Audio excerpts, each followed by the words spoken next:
मैं एक ऐतिहासिक कहानी लिख रहा हूँ जो मैंने अपनी आंखों से देखी है। कम से कम मैं अंधा क्यों नहीं हो गया? हे भगवान, मैं प्राण ही क्यों नहीं त्याग दिए? मैं संत कुटाचार्य हूँ। मेरी स्थिति भीष्म सदृश है, राजवंश से बौंधा हुआ, पर सत्य के मार्ग पर अकेला लौट एकाकी। यह राजवंश की कहानी का पहला भाग है।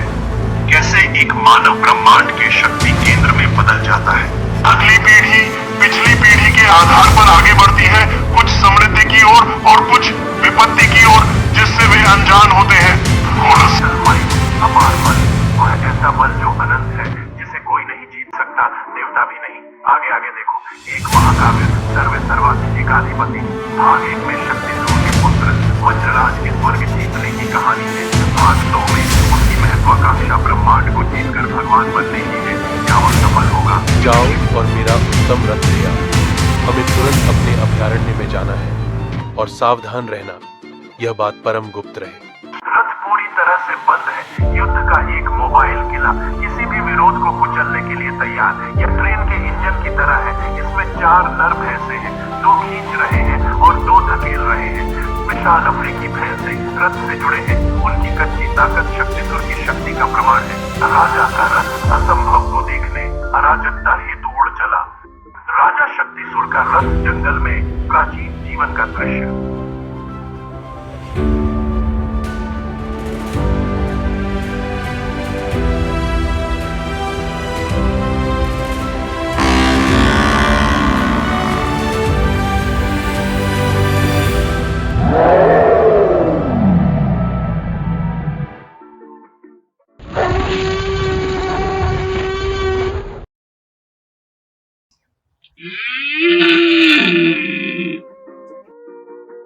रंगीन पक्षी आकाश में उड़ते हैं, प्रशिक्षित पंख वाले डायनासोरों द्वारा निर्देशित। हवाई प्रभुत्व का प्रदर्शन करते हैं।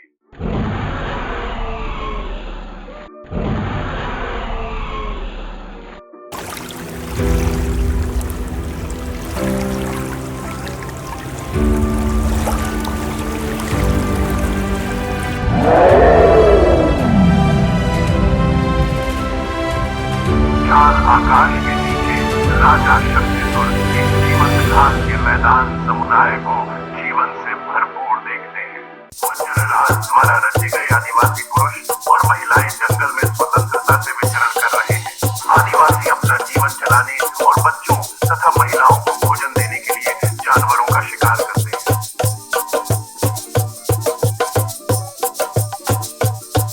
आदिवासी बैल, सुअर, हिरण और सांपों का पीछा करके मार देते हैं और रोजाना दावत उड़ाते हैं। एक बड़े आकार के सुअर को उठाना आसान नहीं है, और जब वह मर जाता है, जंगल में सुअर की तुलना में भैंसे को ले जाना बहुत कठिन है। एक और आदिवासी समूह शिकार करते हुए। झील के बीच में एक द्वीप, एक सुरम्य दृश्य, यह सब आओई द्वारा रचित। आते समय मसालों की खुशबू फैल रही है और वह द्वीप के आसपास के इलाके में महक रही है। खाना पकाने की आग से धुआं उठता है, जिससे खाने में कोयले की गंध आती है। यह सब प्राकृतिक नहीं, बल्कि राजा शक्तिसूर द्वारा रक्षक आओई की सहायता से रचित गया है। राजा द्वारा बनाए गए आदिवासी दूसरे जानवरों की तरह दुश्मन के खिलाफ युद्ध में इस्तेमाल किए जाएंगे। खुले आसमान के नीचे विशाल राजा शक्तिसूर एक विशाल आकृति प्रत्याशा में खड़ा है। नीली चमड़ी वाला जापानी वैज्ञानिक आओई आता है। हवा अनकही उम्मीदों से भरी हुई है। राजा की विशाल छाया तब गिरती है जब वह आओई की सफलता को स्वीकार करता है।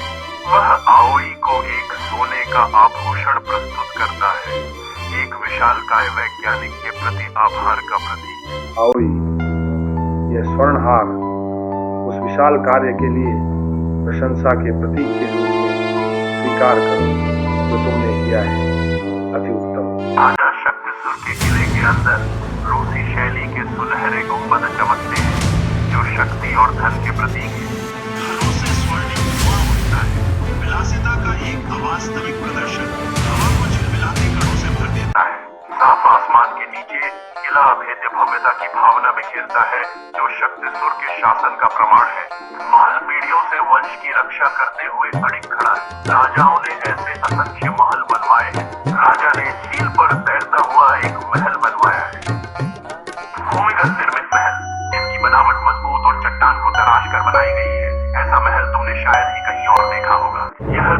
राज्य की समृद्धि का प्रतीक है। हर विवरण को सावधानी पूर्वक तैयार किया गया है ताकि विस्मय और श्रद्धा पैदा हो सके। किले के अंदर एक शांत झील आकाश को दर्शाती है।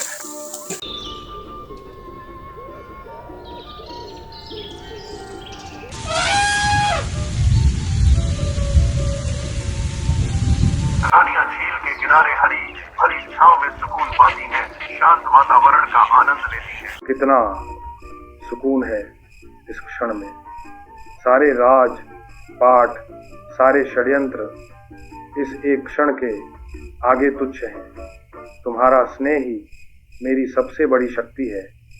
कभी कभी डर लगता है कहीं यह स्वप्न तो नहीं। रानियों का एक जमावड़ा, प्रत्येक एक अद्वितीय विरासत और सुंदरता का प्रतीक। पीली हिमालयन रानी हेमलता, यूरोपीय रानी यूडिसिया, गहरे भूरे रंग की अफ्रीकी रानी सोरी, पीली रूसी रानी पोलिना, सफेद आइसलैंड की रानी हेल्गा और जादुई रानियां रेड रेलिया। मैं जापानी रानी थी।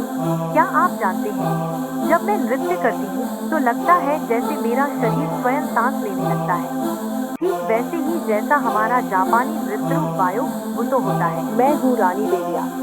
स्पेन की भूमि से उठती ज्वालामुखी की आग और समुद्र की कोमल लहरों का मिश्रण देखो।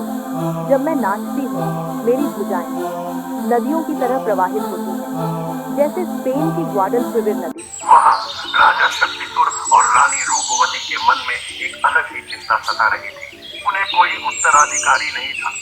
समेयापुर में जंगल के रास्ते पैदल ही संत कूटाचार्य के पास जा रहे। वे संत कूटाचार्य का आशीर्वाद चाहते हैं।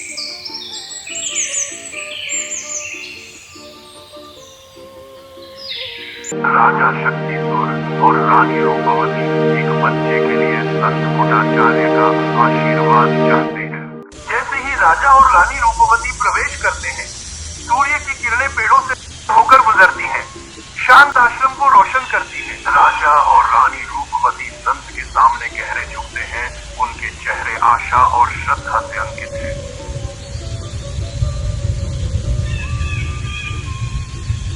ये लो मंत्रित फल, इससे तुम्हारी सभी मनोकामनाएं पूरी होंगी।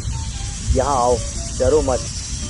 यह जादुई फल लो, यह तुम्हें एक वीर पुत्र का वरदान देगा, एक ऐसा योद्धा जो यह जादुई फल लेगा। यह तुम्हें संसार की हर वरदान देगा, उसके कदमों में ऐसा योद्धा। वायु में प्रतिध्वनित होता है। राजा यह फल रानी को देता है। उस रात राजा और रानी महल लौटते हैं। चमत्कार होता है।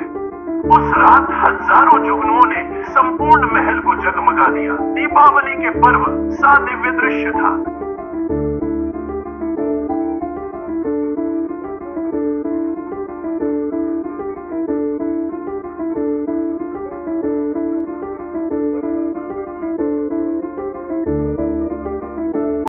मेरी आत्मा आज इतनी हल्की है, ऐसा लग रहा है जैसे कोई नया सवेरा हमारी प्रतीक्षा कर।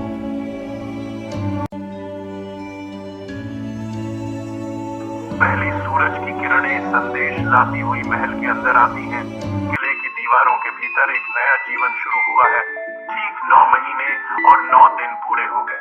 शिशु का जन्म हुआ। उसकी पहली चीख महल में गूंज उठी। उसका नाम वज्रराज रखा गया है। रानी हेमलता ने स्नेह से उसे गले लगा लिया और अपना सारा जीवन उस पर न्योछावर कर दिया। किला अपने भविष्य के नेता के आगमन का जश्न मनाता है। छोटा वज्रराज जल्दी ही बड़ा हो गया। एक नया अध्याय खुलता है। वज्रराज का भाग्य किले के साथ जुड़ा हुआ है। छोटा वज्रराज तलवारबाजी, कुश्ती, किताबें, जादू और सम्मोहन की कलाएं सीखते हुए बड़ा हो रहा है। छोटा वज्रराज जादुई शक्तियों को शिक्षा देने में पिता सब शक्ति नहीं छोड़ उसे। राजा शक्तिसूर अपने पुत्र वज्रराज के गुरु बनने का अनुरोध करने के लिए भगवान इंद्र से मिलने स्वर्ग गए। शक्तिसूर ने भगवान इंद्र को अपने पुत्र का गुरु नियुक्त किया है। भगवान इंद्र ने वज्रराज के गुरु बनना स्वीकार किया। छोटा वज्रराज मान प्रयोग से कई रहस्यमय शक्तियां सीखता है, निपुण बन जाता।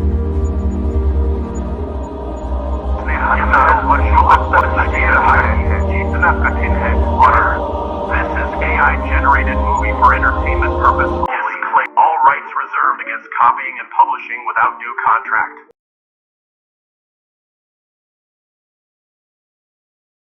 यह मेरा साम्राज्य है, मैं इसे कभी हाथ से जाने नहीं दूंगा। हर एक शत्रु का सिर कलम कर दूंगा। मैं 10 सिर वाला कलयुग का रावण हूँ।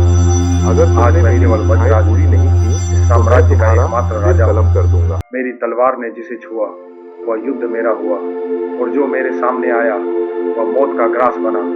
हजारों शवों पर खड़ा है मेरा सिंहासन।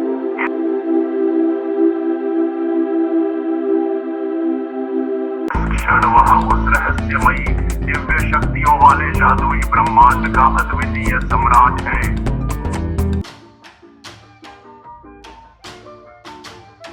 अनजान शक्ति की खोज शुरू होती है। वह असंभव के बारे में सोच रहा है। यात्रा परीक्षणों और अनकही आश्चर्यों का वादा करती है। वह भी अपना भेद खोलना नहीं चाहता। आधी रात में वज्रराज गुप्त कक्ष में उतरता है। उसका चेहरा छाया से ढका हुआ है। उसने अपने पिता को भूमिगत कारागार में डाल दिया। शक्ति सूर्य एक भूमिगत कारागार में बंधा हुआ है। भारी जंजीरें उसे बांधे हुए हैं, जो विश्वासघात का एक स्पष्ट प्रतीक है। यह हमें औरंगजेब और शाहजहां की याद दिलाता है। वज्रराज यात्रा शुरू करता है। उसकी हर क्रिया जानबूझकर और क्रूर होती है। हर हरकत एक सोच समझकर किया गया अत्याचार है।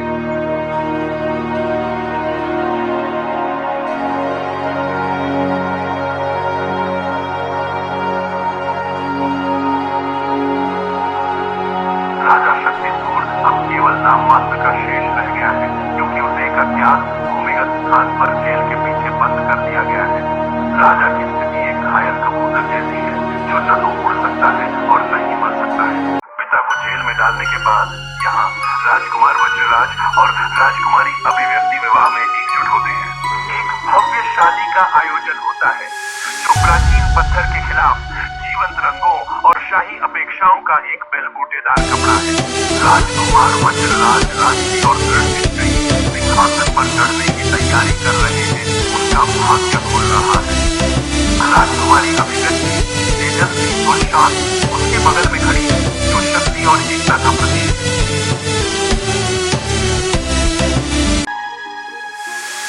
किले के आंगन में जादूगर अपने भव्य प्रदर्शन की तैयारी करते हुए हवा उत्सुकता से भर जाती है। शानदार भ्रम फूट पड़े असंभव दृश्यों से एकत्रित मेहमानों को मंत्रमुग्ध कर दिया। जादुई प्रदर्शन आंगन के हर कोने को भर देते हैं, जो हर मंत्रमुग्ध दर्शक को मोहित करते हैं।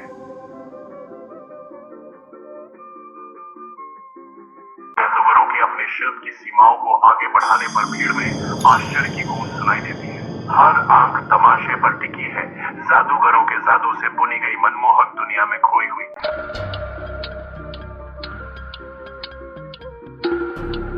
ड्यूक सोकाटा ध्यान से सुनता है। मोमबत्ती की टिमटिमाती रोशनी में उसका भाव स्पष्ट है। एक भव्य रणनीति सामने आती है, क्योंकि राजा वज्रराज अपनी साहसिक योजना का खुलासा करते हैं। स्वर्ग पर ही विजय प्राप्त करना। वायु वज्रराज के खगोलीय आक्रमण की जटिलताओं का विवरण देते हुए तनाव से चटकती है। ड्यूक सोकाटा की आंखें आशंका और उत्साह के मिश्रण से चमकती हैं, जो कार्य की गंभीरता को दर्शाती है। दोनों क्षेत्रों का भाग्य दांव पर है, क्योंकि राजा और ड्यूक अपनी साहसिक विजय की साजिश रचते हैं।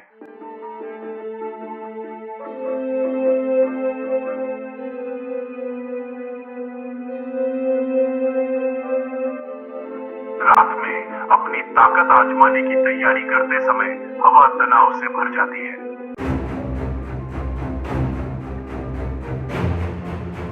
चिंगारी भड़कती है, जो संक्षिप्त रूप से उनके दृढ़ संकल्पित चेहरों और शक्तिशाली रूपों को रोशन करती है।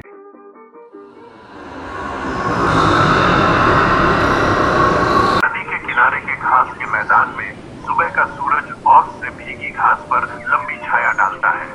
इस नदी के रास्ते से युद्धपोत समुद्र में जाएगा। जिराफ, हाथी और डायनासोर को एक बंदरे पर लादा गया है और वे समुद्र की ओर बढ़ रहे हैं।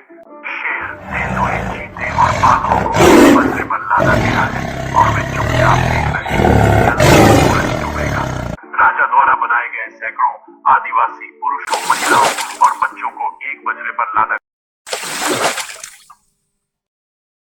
अनाज के बोरे और मुर्गियां बकरियां जैसे जानवर लंबी यात्रा के दौरान ताजा भोजन उपलब्ध रहे इसलिए बजरे पर लाद दिए गए हैं। विभिन्न जहाज जिनमें युद्धपोत, नावें और बजरे शामिल हैं, सैनिकों और तरह तरह के जानवरों से लदे हुए हैं और धीरे धीरे अगले पड़ाव पर जा रहे हैं।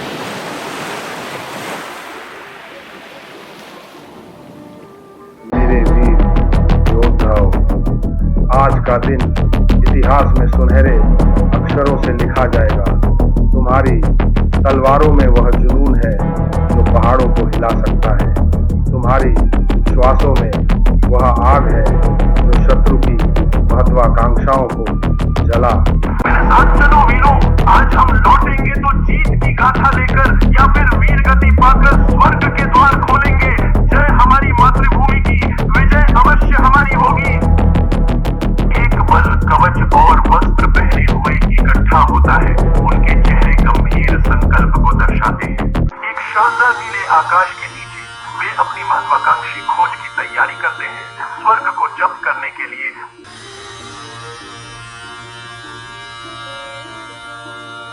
एक विशाल धूप से भरे समुद्र पर वज्र राजा की दुर्जय नौसैनिक ताकतें आगे बढ़ती हैं, उनके बैनर हवा में लहराते हैं।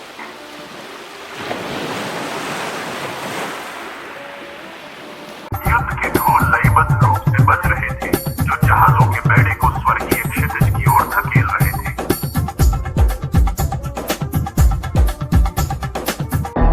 प्रत्येक पोत योद्धाओं से भरा है, उनके चेहरे दृढ़ संकल्प से गंभीर हैं क्योंकि वे स्वर्ग की ओर बढ़ते हैं।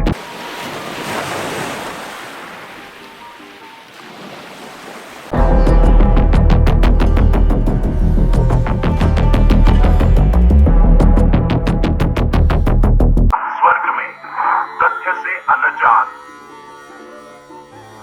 धुंधले स्वर्ग में देवता एक भव्य जीवन का आनंद ले रहे हैं। यहाँ तक कि भगवान इंद्र भी इस तथ्य से अनजान है। आकाशीय सभा के बीच राजा इंद्र अपने क्षेत्र का सर्वेक्षण करते हैं। वहाँ वज्रराज अपनी एक एक करके निकृष्टतम रणनीतियां चलाने लगता है, जिनके बारे में इंद्र भगवान अब तक अनजान है। अचानक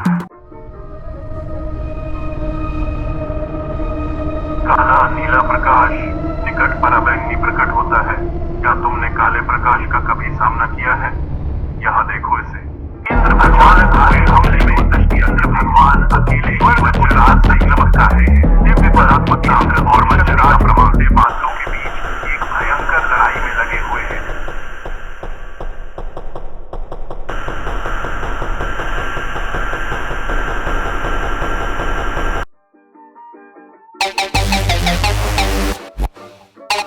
उनके प्रहारों की शक्ति से आकाश कांपता और फट जाता है। भीषण युद्ध छिड़ जाता है।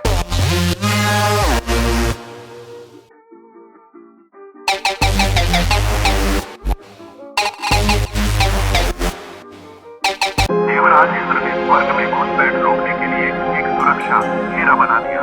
यहाँ अपने सुरक्षित के लिए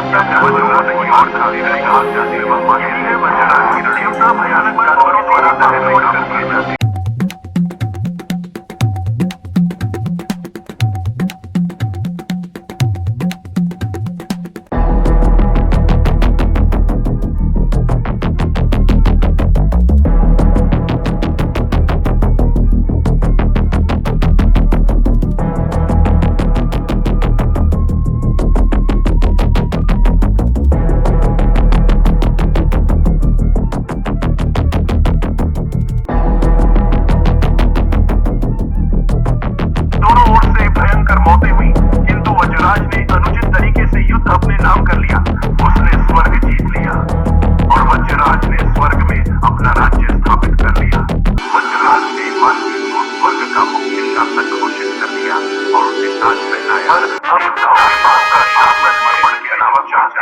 कर सकते हैं उन्हें हमले जो कर गया स्वर्ग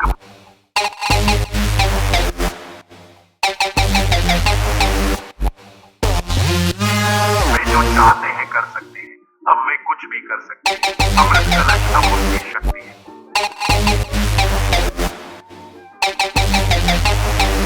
इंद्र त्वरित दूतों को भेजता है। उनकी स्थिति टूटते तारों जैसी है। शांति की तलाश में उनके पास आगे के नुकसान से बचने बचने वो के लिए कमजोर सफेद होता है। झंडा दिखाने के अलावा और मेरी और ये कोई आंख इशारा नहीं है। मैं दुश्मन के सिर को उसी हिस्से पर वार करता हूँ।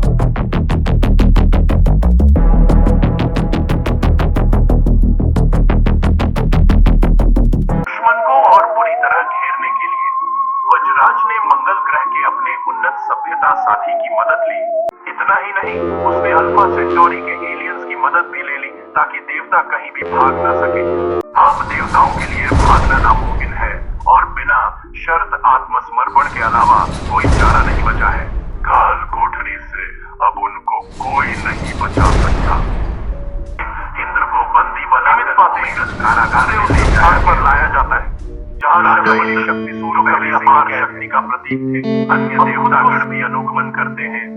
यक्ष, गंधर्व, अप्सरा, किन्नर, विद्याधर, नाग, कुबेर, असुर, राक्षस, दानव, देवगण, मरुदगण, वसु, आदित्य, रुद्र, चरण, भुजंग, पिशाच, ब्रह्म राक्षस, वेताल, यादुधान, मातृका, ग्राम देवता, कुल देवता, नदी देवी, पर्वत देवता, वन देवता, अग्निदेव, वायुदेव, भूषण, भग, धाता, विधाता, अनुमति, दक्ष, विश्वदेव, प्रजापति, शेष, मुनि, आर्य।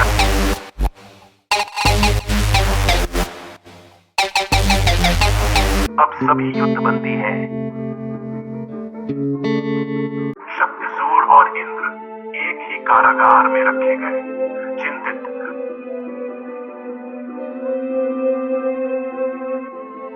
उनका शासन समाप्त हो गया है।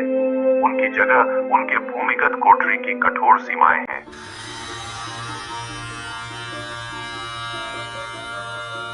रानी अभिव्यक्ति और रानी रूपवती विद्रोही खड़ी हैं। वे राजा वज्रराज के कुटिल कार्यों के विरुद्ध हैं। रानियां शक्तिसूर और इंद्र से जेल में मिलने और चर्चा करने जाती हैं। सामने राजा शक्तिसूर और भगवान इंद्र खड़े हैं। बदलते प्रकाश में उनके भाव स्पष्ट हैं। राजा और इंद्र रानियों का स्वागत करते हैं।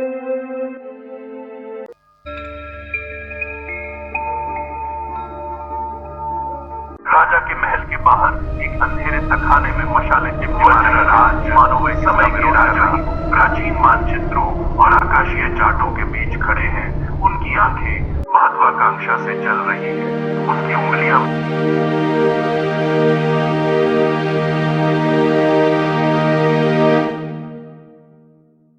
भाग्य की रेखाओं को खोजती है। उसके दिमाग में एक अगली भयावह साजिश बन रही है, स्वयं समय को जीतना। वह रावण से भी अधिक बुद्धिमान और धूर्त है। वह अपनी लौकिक योजनाओं को उजागर करने की तैयारी करते ही हवा वर्जित ऊर्जा से भर जाती है।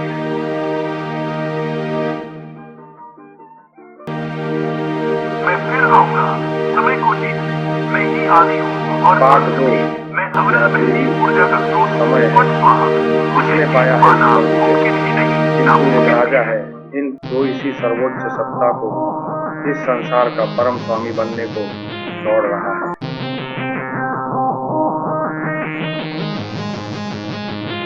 निकल जाएगा वही इस ब्रह्मांड का स्वामी। समय को पकड़ पाना कठिन है और जो समय को पकड़ लेगा उससे आगे समय को पकड़ पाना कठिन है और जो समय को पकड़ लेगा उससे आगे मैं अपने व्यस्त कार्यक्रम भाग 1 से अब थोड़ा स्वतंत्र हूँ।